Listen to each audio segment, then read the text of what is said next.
Y bueno, lo invitamos para charlar un poquito de historia, un poquito de política, un poquito de... hasta de sociología puede ser. Un poquito de todo. ¿Qué sé yo? Intercambiar opiniones, una charla de café como a veces decimos con Carlos. Con todo gusto. Bueno. Presentate vos.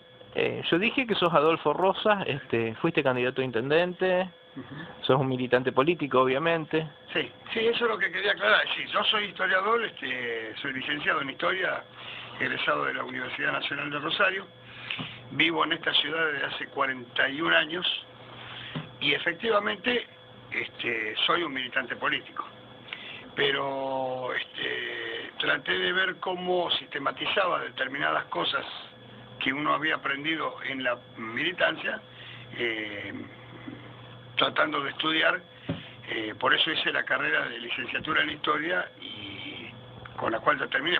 Presenté mi tesis en diciembre del año pasado, que versa sobre, es una investigación sobre el rosariazo en la zona sur, que tiene de alguna manera continuidad con lo que fue mi seminario regional, que es una historia rescatada de una huelga producida hace 40 y pico de años, concretamente en julio del año 69, en el frigorífico Suiz por los obreros de la sección picada de Novillo. Cuando se habla de historia, una de las principales corrientes historiográficas tiene mucho que ver con el marxismo. Yo también estudié historia en su momento, no terminé la carrera, pero bueno, entre las principales corrientes de análisis históricos están las corrientes marxistas, que tienen distintas fuentes. Están los historiadores franceses, los ingleses, fundamentalmente los ingleses, que tienen también dentro de esa corriente varias escuelas. Ahora me acuerdo de Thompson, qué sé yo. Thompson es uno de los que más se destacó en lo que se llaman los marxistas británicos. Sí. Pierre Vilar entre los Pierre Vilar es otra escuela, es la escuela más marxista. Él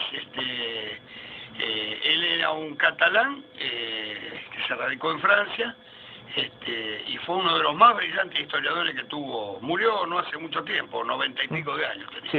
Sí, en realidad siendo marxista pertenecía a la escuela de Annals. Sí, efectivamente. Mirá lo que estamos hablando de... Una linda introducción. No, en el caso de Pierre Vilar, yo tengo algunos libros, y tiene algunos... él estudia justamente parte de la historia catalana y analiza en algunos de los textos, cosa que hemos hablado con Carlos en privado muchas veces, en el caso, yo siempre cuando leía a Vilar, lo comparaba con Max Adler, Max Adler, el sociólogo alemán, que él decía que la religión había tenido influencia en el desarrollo del capitalismo, el protestantismo, ¿no? Max Weber no querrá decir. Max Weber, eso. Ahora sí.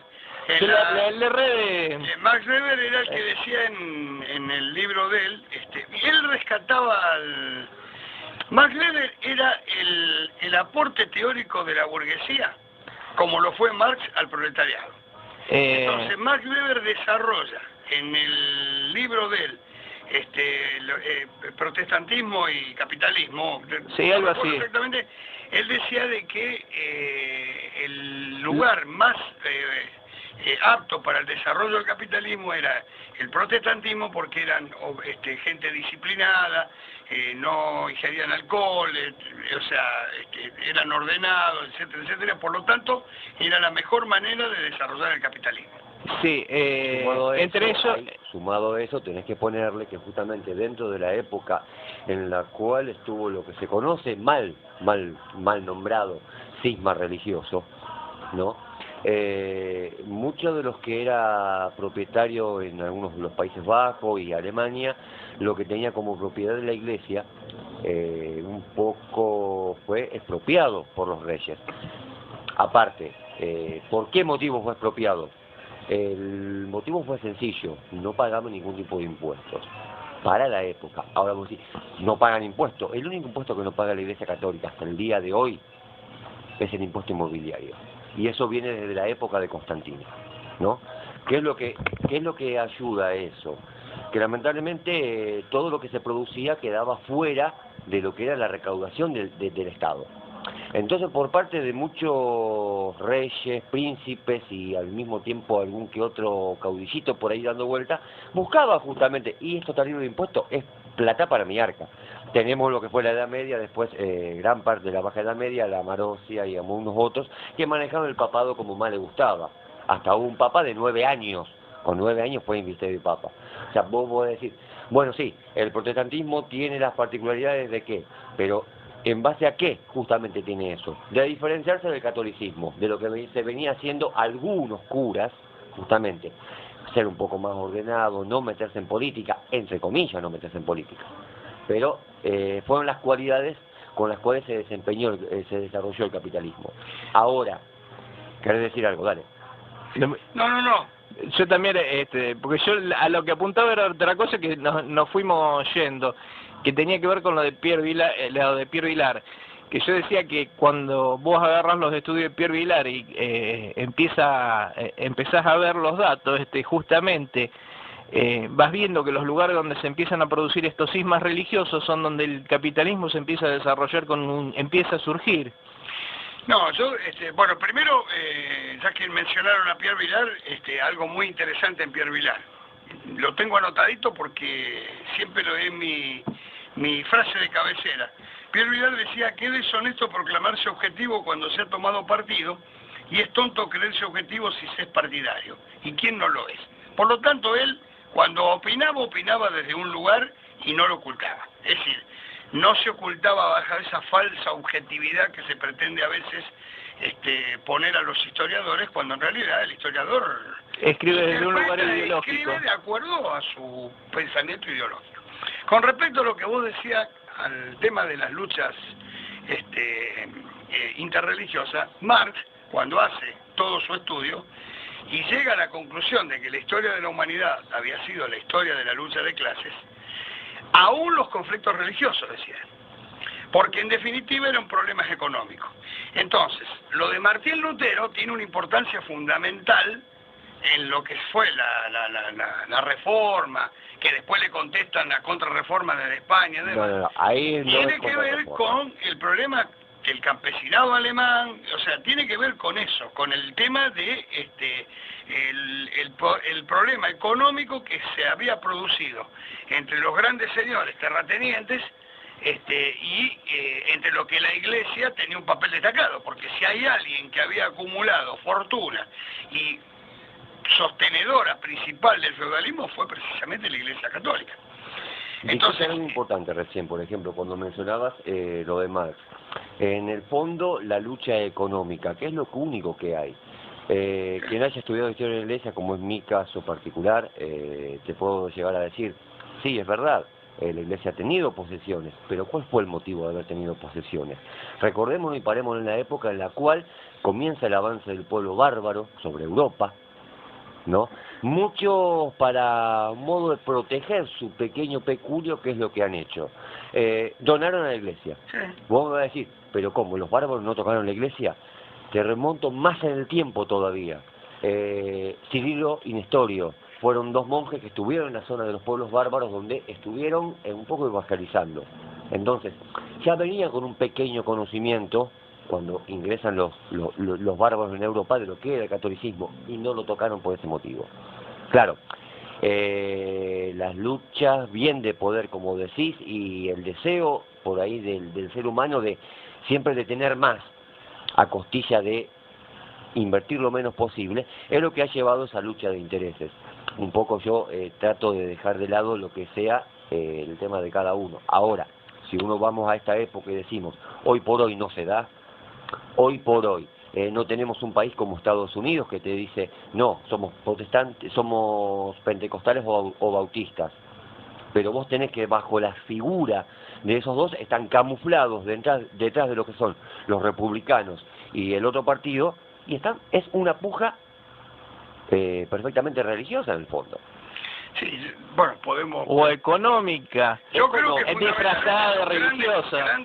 Grandes corporaciones que se han repartido, entre demócratas y republicanos, se han repartido permanentemente el poder. Lo que pasa es que yo tengo miedo que abramos un montón de ventanas y... No, pero eso se trata acá. No tengo problema. El problema es que el que esté escuchando tenga por lo menos mínimamente un orden. Justamente esa es la idea. No tengo problema. Pues podemos seguir abriendo ventanas que uno habla. Nosotros por lo general tratamos de tocar muchos temas, de irnos a la realidad internacional y por ahí traerla acá a Galvez con las cosas que pasan. Está bien, no tengo inconveniente. Yo simplemente quería... No, por eso digo, lo de Marx era la interpretación económica de la historia, es decir, la historia de la lucha de clase, el materialismo histórico, que fue lo que dio fundamento a entender por qué se había desarrollado el capitalismo y por qué el propio capitalismo iba a terminar... Bueno, Lenin posteriormente teoriza lo que Marx no pudo ver, que fue el imperialismo, cuando él escribe fase superior del capitalismo, es decir, cuando el capitalismo entra en la etapa monopólica, de exportación cuando termina de capitales, la libre concurrencia y empiezan a devorarse uno con otro, y ahí viene la otra gran aporte teórico leninista, que es el problema de las naciones oprimidas y las naciones opresoras, que fue lo del siglo XIX, donde se produce... ¿Te puedo decir algo? ¿Por qué no explicás un poquito desde el punto de vista teórico qué es el imperialismo? ¿Te animás a eso? Bueno,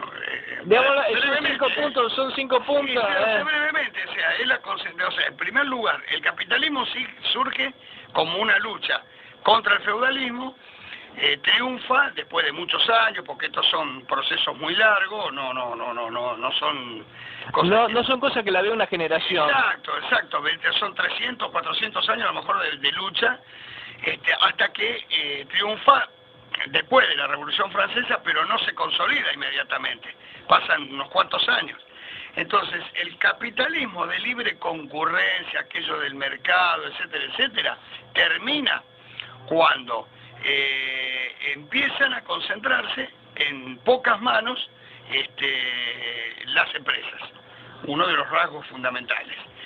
Esas empresas, no conforme con ello, esas empresas pertenecen a determinados países en un desarrollo importante, caso de Inglaterra, que fue el ejemplo paradigmático, si uno quiere. Entonces, ¿qué empiezan a hacer? Ya no solamente